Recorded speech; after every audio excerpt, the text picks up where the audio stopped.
The Galactic Council had existed for 12,000 years before humanity found its way to the stars. In all that time, hundreds of species had risen from their homeworlds, built great empires, and taken their place among the stars. The Velith were the oldest, beings made of living crystal who thought in patterns that took centuries to complete. The Korth were warriors turned farmers, their forearms perfect for tending the vast grain fields that fed a dozen worlds. The Mavani were healers and scientists.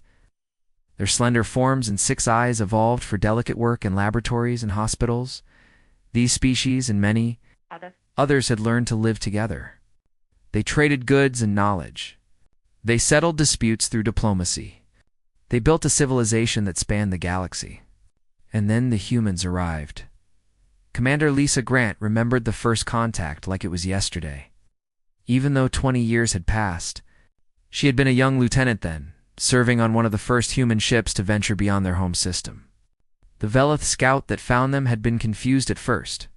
Humans were so small, so fragile, so short-lived.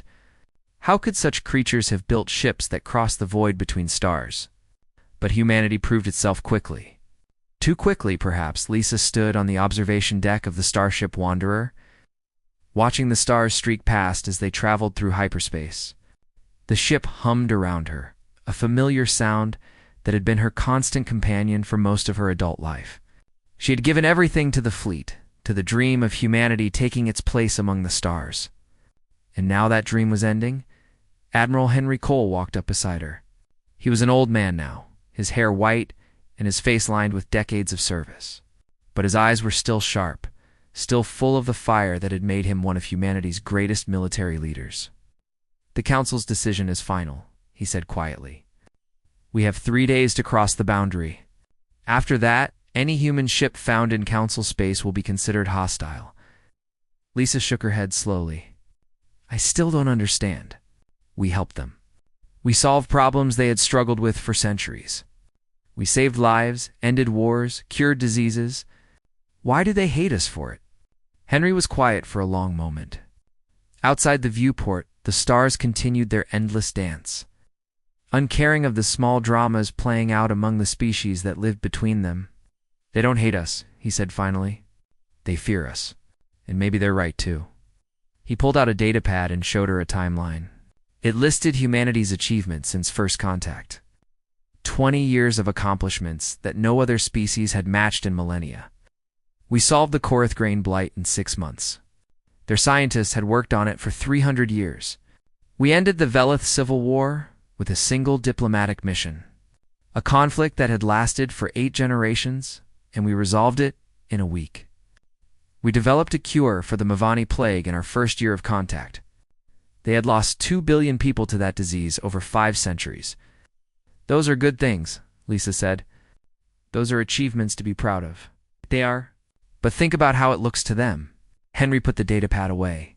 "They spent centuries, millennia even, struggling with problems that defined their civilizations. And then we came along and fixed everything like it was easy. Like their greatest challenges were simple puzzles that any human child could solve." Lisa began to understand. We made them feel small. We made them feel unnecessary. In their own galaxy, in the civilization they had built over thousands of years, we made them feel like they didn't matter, that everything they had accomplished was nothing compared to what humanity could do. Henry sighed heavily. They looked at us and saw their own obsolescence staring back at them. The message had come from the Council 3 days ago. Lisa had been on the bridge when it arrived, watching the face of Ambassador Selkith as she delivered the unanimous decision. The Mavani woman had seemed sad, almost apologetic. But her words had been clear and final. Humanity was to withdraw from all Council space. Every ship, every colony, every research station would be removed. Humans would return to their own corner of the galaxy and have no further contact with alien civilizations. The boundary would be marked and enforced. Any violation would be considered an act of war. The reaction on Earth had been immediate and furious. Protests filled the streets of every major city. Military leaders drew up plans for a war they knew they could win. Human technology had advanced far beyond anything the Council species possessed. If it came to a fight, humanity would crush them all. But President Daniel Hayes had chosen a different path. Lisa had watched his address to humanity with tears in her eyes. The old man had stood before the cameras, his voice steady even as his heart was clearly breaking. "We came to the stars, seeking friendship," he had said. "We found fear instead. But we will not force our presence upon those who do not want us. We are better than that. We have always been better than that. If they want us to leave, we will leave. And we will hope that someday they will change their minds." Some called it cowardice. Others called it the greatest act of restraint in human history. Lisa wasn't sure what to call it. All she knew was that in 3 days, everything she had worked for would be gone. "Do you think they'll miss us?" she asked. Henry turned to look at her, and there was something ancient in his eyes.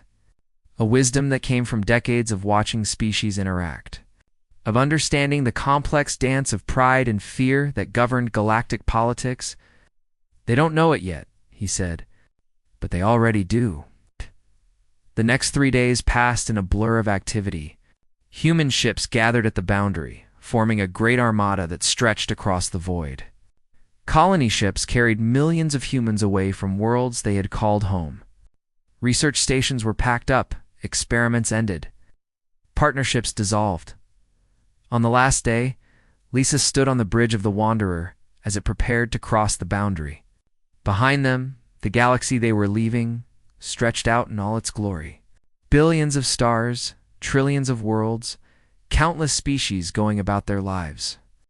And humanity was leaving it all behind. "All ships report ready," her first officer announced. "We're cleared to cross." Lisa nodded slowly. "Take us through." The Wanderer moved forward, and one by one, the rest of the human fleet followed. As they crossed the boundary markers, Lisa looked back one last time at the galaxy that had rejected them. Somewhere out there, she knew, the Council species were watching.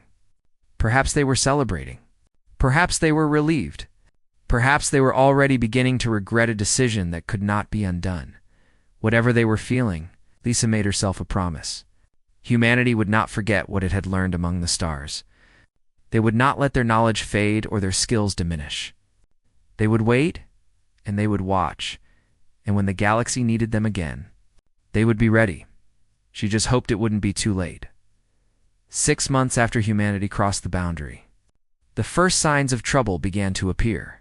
It started small, as most disasters do. A failed crop here, an unexplained illness there. Nothing that seemed connected. Nothing that seemed important.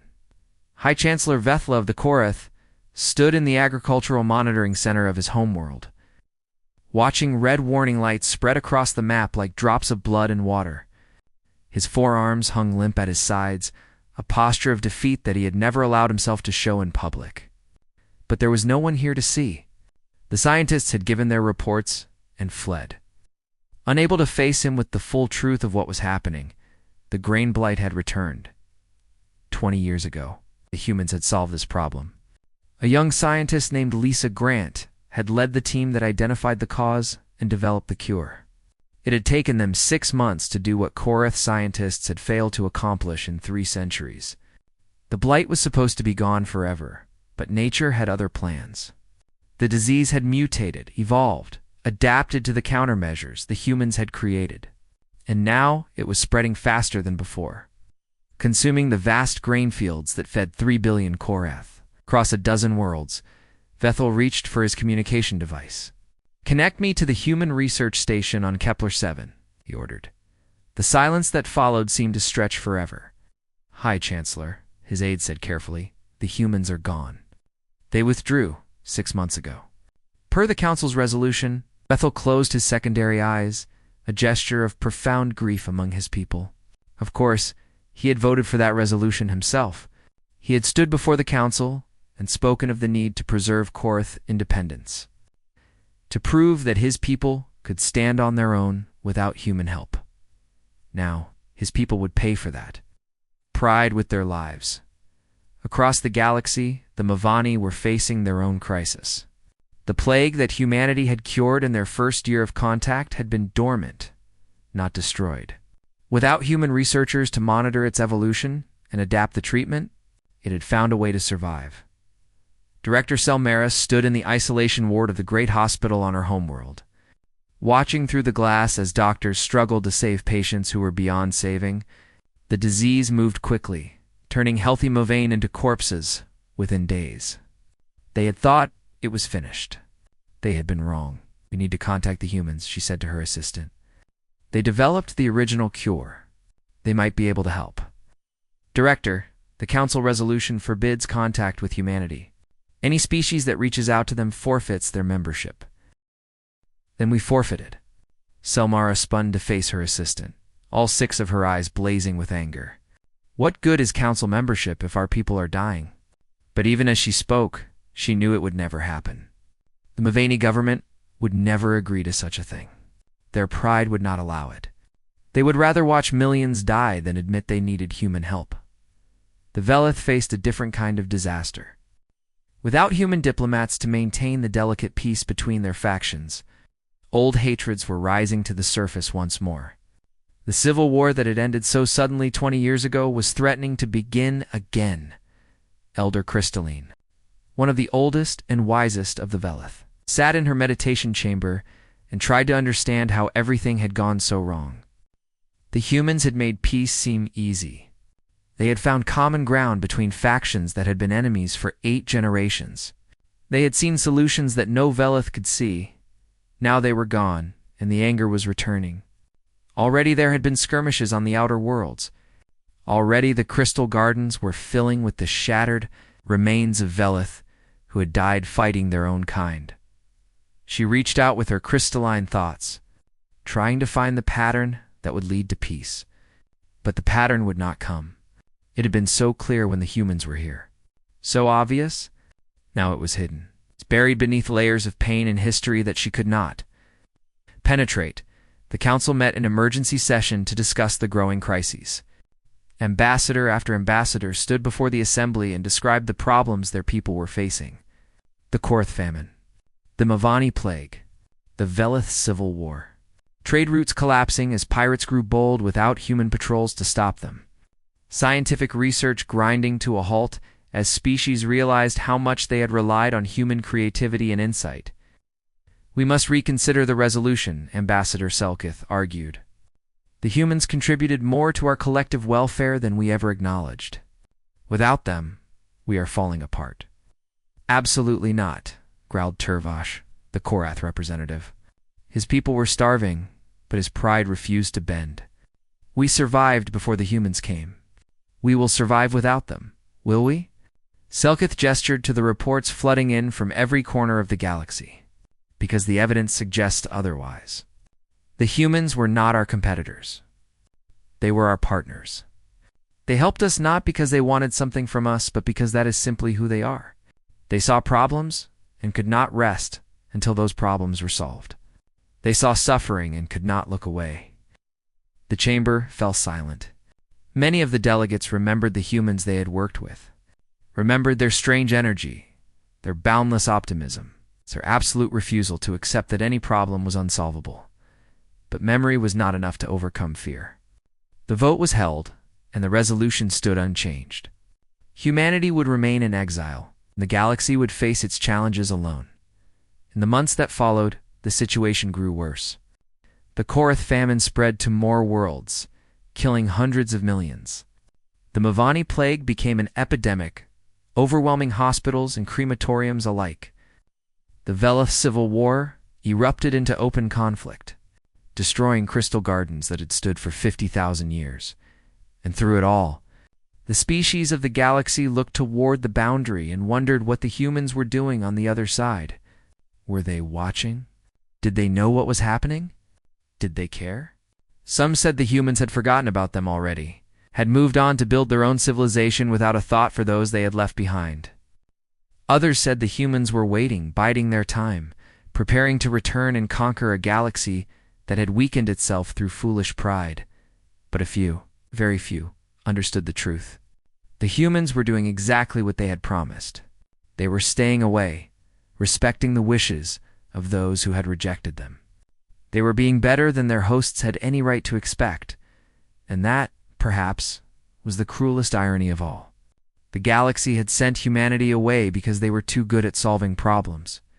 Now, drowning in problems they could not solve, the galaxy was learning just how much it had lost. High Chancellor Vethel stood in his empty grain fields, watching his world die around him. In his pocket was a letter he would never send, an apology to a species that had done nothing wrong. An apology that his pride would never let him deliver. The humans had helped them because they could, because that was who they were, and the galaxy had punished them for their kindness. Now, the galaxy was punishing itself. 5 years after the Great Withdrawal, humanity had built something remarkable behind the boundary. Admiral Henry Cole, now retired from active service, sat in the garden of his home on New Virginia. The colony world was beautiful, skies a soft purple, and its forests full of trees that sang when the wind passed through them. His wife Martha had planted roses from earth among the native flowers, and the blend of colors never failed to bring him peace. His granddaughter Katie sat beside him on the old wooden bench, watching the ships pass overhead. She was 15 years old, born 2 years after humanity had left the greater galaxy. She had never met an alien, never seen the crystal gardens of the Velith, or the great grain fields of the Korith. To her, those things were just stories her grandfather told. What were they like? She asked. The aliens, I mean. Henry smiled at the question. He had answered it many times over the years, but Katie never seemed to tire of hearing about the galaxy they had left behind. They were different, he said. Different from us, different from each other. The Korith were big and strong, with 4 arms and skin like leather. They loved to argue about everything, but they always forgot their anger the next day. The Mavani were small and delicate, with 6 eyes that could see colors we can't even imagine. They were the kindest people I ever met, always trying to help anyone who was sick or hurt. And the Velith? The Velith were strange. They were made of living crystal, and they thought so slowly that a single conversation could take years. But when they finally reached a conclusion, it was always perfect. They never made mistakes. Katie was quiet for a moment, thinking about these beings she would never meet. Do you miss them? The question caught Henry off guard. He had spent so long trying to move on, trying to focus on building humanity's new home, that he rarely allowed himself to think about what they had lost. Yes, he said finally. I miss them. I miss the way the Korath would laugh at our jokes, even when they didn't understand them. I miss the way the Mavani would bring us food whenever we visited their hospitals. I miss the way the Velith would look at us like we were the strangest things they had ever seen. Then why did we leave? It was the hardest question, and Henry had struggled with it for 5 years. Because they asked us to, he said. And sometimes, when someone asks you to leave, the kindest thing you can do is go. Even if you know they're making a mistake. Even if you know they'll regret it later. Katie nodded slowly, accepting this as she accepted most of her grandfather's wisdom. But she had one more question. Will we ever go back? Henry looked up at the sky, at the stars that seemed so close and yet were so far away. Beyond those stars, beyond the boundary that humanity had promised never to cross, the galaxy was struggling. He knew this because the observation stations along the border sent regular reports. The Korth famine, the Mavani plague, the Velith civil war. All the crises that humanity could have prevented, all the lives that could have been saved. Maybe someday, he said. When they're ready to ask, across human space, millions of people were having similar conversations. Parents explaining to children why they had never met an alien. Veterans remembering friends they had left behind. Scientists mourning the research projects they would never finish. But humanity did not waste its exile. The 17 colony worlds that made up their small corner of the galaxy thrived and grew. Human scientists made new discoveries every day, pushing the boundaries of knowledge even further than before. Human engineers built wonders that would have amazed the galaxy, if the galaxy had been there to see them, and human observers watched. They watched the Council's species struggle with problems humanity had solved long ago. They watched billions die in famines and plagues and wars that never needed to happen. They watched and they waited, because that was all they could do. On the other side of the boundary, Ambassador Selkith sat alone in her quarters on the Council station. She was older now, her once smooth skin wrinkled with age and worry. The past 5 years had been hard on everyone, but especially on those who remembered what things had been like when humanity was there. She pulled up her personal archive and opened a file. A message to humanity that she had never sent. To our friends in humanity, she read aloud, her voice echoing in the empty room. I understand now what we failed to see before. You did not help us because you wanted our gratitude or our submission. You helped us because that is simply who you are. You saw suffering and could not look away. You saw problems and could not resist solving them. You saw enemies and saw potential friends instead. She paused, her 6 eyes filling with tears. We were fools to send you away. We were cowards to fear your kindness. And we are diminished beyond measure by your absence. The words still felt true, even after all these years. Perhaps even more true, now that she had seen the full cost. F their decision. She added a new paragraph to the message, updating it with everything that had happened since she first wrote it. The death tolls. The failed peace negotiations. The scientific setbacks. The slow collapse of everything the galaxy had built over thousands of years. Hey, we thought we could survive without you, she wrote. We were wrong. We thought we could maintain what you had helped us build. We were wrong. We thought time would heal the wounds your departure left behind. We were wrong about that too. She saved the file and closed it, knowing she would never send it. The Council would never allow it. The other species would never admit their mistake. Pride was stronger than wisdom, stronger even than survival. But somewhere, in the depths of her heart, Selkith held on to hope. She had met enough humans to know that they did not hold grudges the way other species did.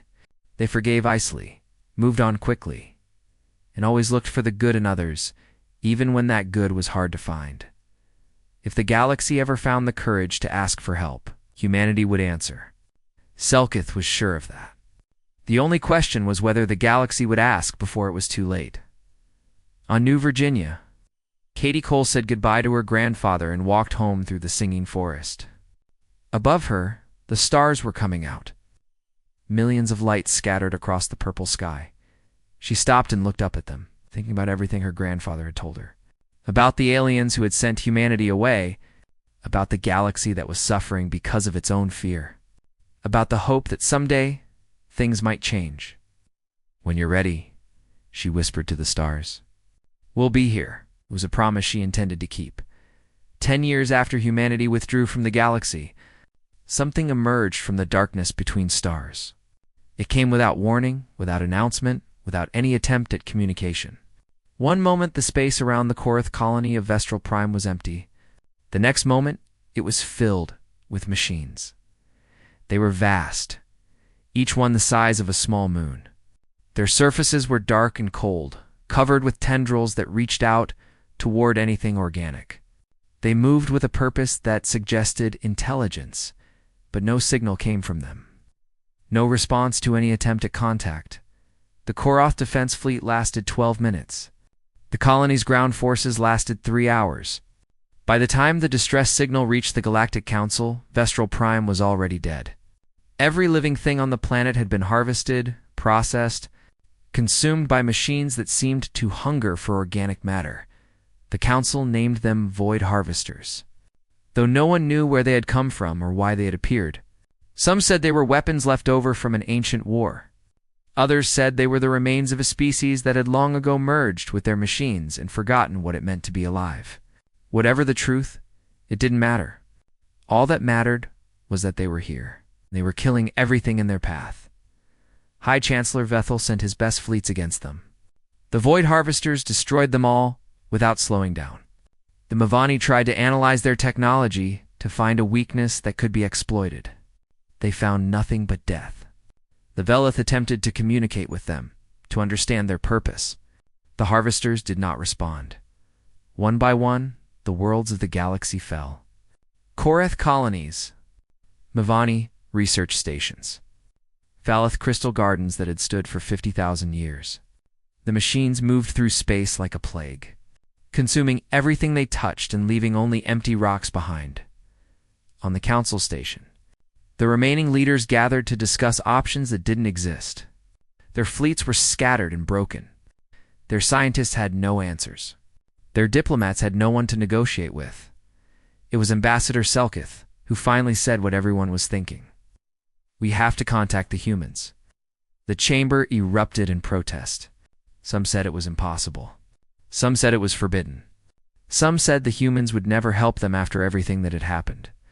We have no choice, Selkith said, her voice cutting through the noise. We have tried everything else. The Void Harvesters cannot be stopped by any force we possess. But humanity spent 10 years developing new technologies behind the boundary. 10 years of advancement without interference? If anyone can help us, it's them. They will want revenge, Turvash growled. We sent them away. We rejected them. They will let us die. You don't know them like I do. Selkith stood tall, her 6 eyes blazing with determination. I worked with humans for 15 years before the withdrawal. They don't think like us. They don't hold grudges the way we do. If we ask for help, they will help. That's simply who they are. The vote was close, closer than Selkith had hoped. But in the end, survival won out over pride. The message was sent across the boundary, a desperate plea from a galaxy on the edge of extinction, on Earth. President Maria Santos received the message in her office overlooking the Pacific Ocean. The old blue planet was quiet now, home to only a few 100 million humans who preferred its familiar landscapes to the new colonies. She read the message 3 times, then called an emergency meeting of her cabinet. They're asking for help, she said simply. The room exploded in argument. Some said they should refuse. The galaxy had spent 10 years watching its people die, rather than ask for human assistance. Why should humanity risk its own lives now? Because we can, Maria said, and the room fell silent. Because we have the power to help, and refusing to use that power would make us less than we are. We didn't leave the galaxy because we were angry. We left because they asked us to. Now they're asking us to come back. How can we say no? Secretary of Defense Paul Mitchell shook his head. The Void Harvesters are unlike anything we've ever faced. We don't know if our technology can stop them. Then we'll find out. Maria looked around the room at the faces of men and women who had led humanity through 10 years of exile. We spent a decade preparing for the day when the galaxy might need us again. This is that day. Are we ready or not? The vote was unanimous. 3 days later, the human fleet crossed the boundary for the first time in 10 years. 300 ships, carrying the most advanced technology humanity had ever created. At their head was the newly built carrier Horizon. It's commanded by Captain Katie Cole. She was 25 years old now. The same age her grandfather had been when he first encountered alien life. She had trained her whole life for this moment, preparing for a battle she had hoped would never come. All ships. This is Captain Cole. Her voice was steady over the fleet communication channel. Just as her grandfather's voice had always been. We didn't ask to be here. They didn't want us here. But here we are anyway, because that's what humans do. We show up, help, and we don't stop until the job is done. The fleet emerged from hyperspace in the Velith home system, where the last crystal garden was under siege. A dozen Void Harvesters surrounded the planet, their tendrils already reaching down toward the surface. The Velith defenders had been reduced to a handful of ships. Holding on through pure desperation, Katie studied the enemy on her tactical display. The Harvesters were massive, heavily armored, and capable of destroying anything the Council species could throw at them. But humanity had spent 10 years preparing for threats exactly like this. All ships engage. The battle lasted 6 days. Human weapons carved through Harvester armor that had shrugged off every Council attack. Human pilots flew circles around machines that had never encountered such speed and precision. Human soldiers boarded the Harvesters, themselves fighting through corridors of metal and wire to plant charges at their hearts. Katie commanded from the bridge of the Horizon, directing the battle with a calm that surprised even her. She thought of her grandfather, of all the stories he had told her about working alongside aliens. She thought of the galaxy that had rejected humanity, that had spent 10 years suffering because of its own fear. And she thought of the promise she had made to the stars when she was 15 years old. When you're ready, we'll be here. On the 6th day, the last Void Harvester fell. Its great bulk cracked and split, torn apart by explosions that lit up the sky. The Velith on the surface watched in amazement as the machines that had seemed unstoppable were reduced to rubble. 27 human ships had been destroyed in the battle. 4,000 humans had given their lives. But the threat was ended, and the galaxy was saved. Katie stood on the observation deck of the horizon, watching the debris of the harvesters drift through space. Behind her, she could hear her crew celebrating. But she felt no joy, only a deep and quiet satisfaction. They had done what needed to be done. They had helped, even when helping was hard. That was what it meant to be human. Captain, her communications officer, said, "We're receiving a message from the Galactic Council. They're asking to speak with you." Katie smiled, and in that moment she looked very much like her grandfather. "Tell them we're listening." The ceremony was held on the Velith homeworld, in the shadow of the last crystal garden. The great trees of living stone rose into the purple sky, their facets catching the light of 3 suns and scattering it into rainbows that danced across the gathered crowds. Representatives from every species in the galaxy had come to witness this moment. More beings had assembled in one place than ever before in recorded history.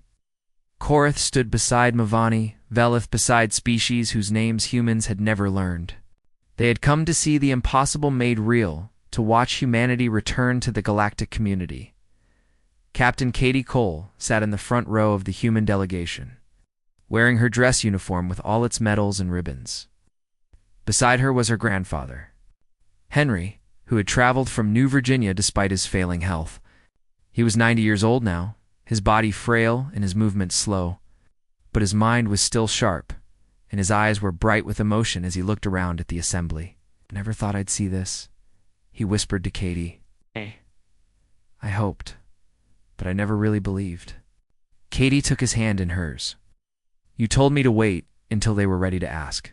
You were right, I usually am," he smiled. It's the same smile he had worn when she was a child and he was telling her stories about the aliens she would never meet. "But this time, I'm glad to be right." Ambassador Selkith walked to the podium at the center of the gathering. She was old now, her once bright scales faded to gray, her 6 eyes clouded with age. But her voice was strong as she began to speak. "For 10 years, she said, we told ourselves that we had sent humanity away because they were too powerful, too unpredictable, too different from us. We told ourselves that we were protecting our cultures, our independence, our way of life." She paused, letting her words settle over the assembly like falling leaves. "We were lying, to ourselves and to each other. The truth is that we sent humanity away because they made us see our own limitations. They solved problems we had struggled with for thousands of years. They achieved what we had declared impossible, rather than learn from them, rather than grow alongside them. We chose to make them leave so we could pretend we didn't need them." The silence in the chamber was absolute. Every being present felt the weight of her words, the confession of a guilt they all shared. "We were fools," Selkith continued. "Our foolishness cost us dearly. Billions of our people died in famines and plagues and wars that humanity could have prevented. Our civilization nearly collapsed because we were too proud to admit our mistakes. And when the void harvesters came to destroy us all, we were helpless without the species we had rejected." She turned to face the human delegation directly, her 6 eyes meeting Katie's. "We do not ask you to forget what we did. We do not ask you to pretend it never happened. We cannot undo the pain we caused, the lives that were lost, the years that were wasted. But we do ask you to give us another chance. Not because we deserve it, but because that is who you are." This voice grew stronger, filled with an emotion that transcended species. "You are the beings who see the best in others, even when we cannot see it in ourselves. You are the species that helps even those who have wronged you. You are the people who, when the galaxy paused its breath and waited to see what you would do, chose to return and save us anyway. Not for revenge, not for power, simply because it was the right thing to do." She stepped back from the podium, and the chamber erupted in applause. It was a strange sound, made of 100 different species expressing appreciation in 100 different ways. But the meaning was clear. Katie rose from her seat and walked to the podium. She had prepared a speech, but looking out at the faces before her, she realized she didn't need it. "When I was 15 years old," she said, "I made a promise to the stars.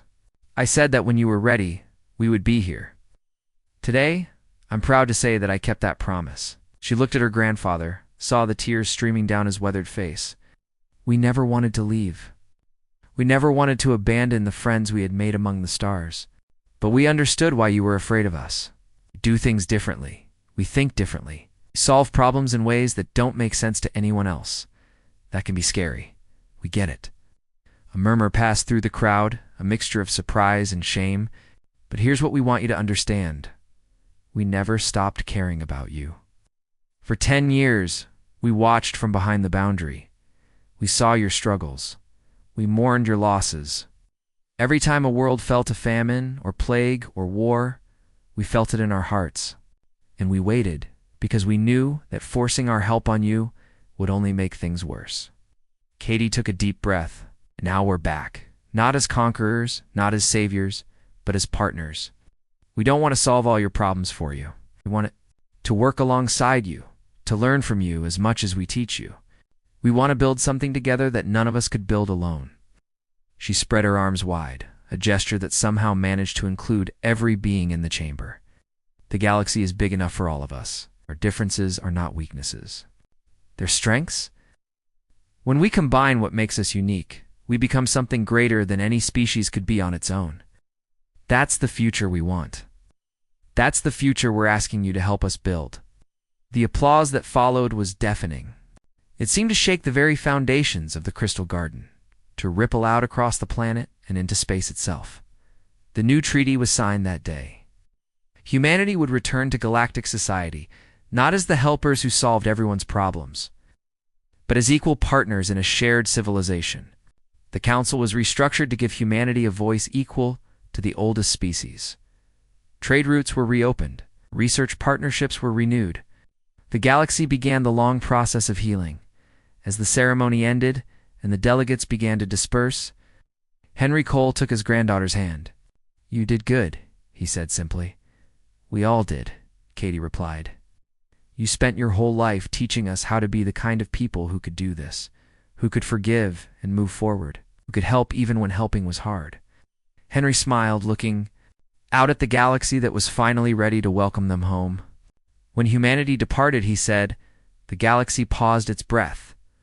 I always knew they were waiting to see what we would do, waiting to see if we would come back angry, or if we would come back ready to try again. And what did we do? Henry squeezed her hand, his old eyes bright with pride.